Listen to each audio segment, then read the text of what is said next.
Open the window.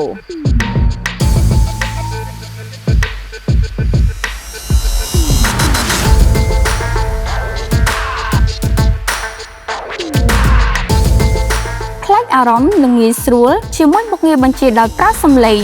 ភាពរស់រវើកទាន់សម័យជាមួយបច្ចេកវិទ្យាដ៏ទំនើបនៃរថយន្ត JAC GN8 ប្រព័ន្ធសាកថ្មឥតខ្សែ Wireless Charging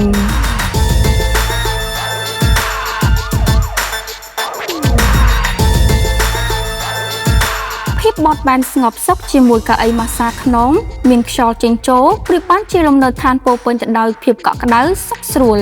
ប្រណិតភាពនៃរថយន្ត JAC GN8 បានបង្ហាញអំពីអំណាចរបស់លោកអ្នកកាន់តែខ្លាំងក្នុងការបើកបរដូចគ្នាទៅនឹងស្ដេចតោ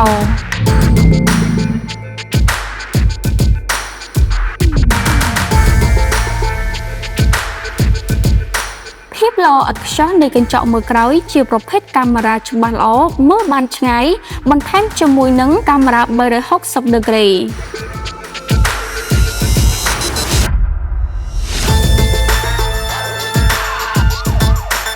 ចង់បានរថយន្តដែលមានគុណភាពល្អចេញពីរោងចក្រផ្ទាល់មានការធានាត្រឹមត្រូវសូមអញ្ជើញមកកាន់ Yes Car Premium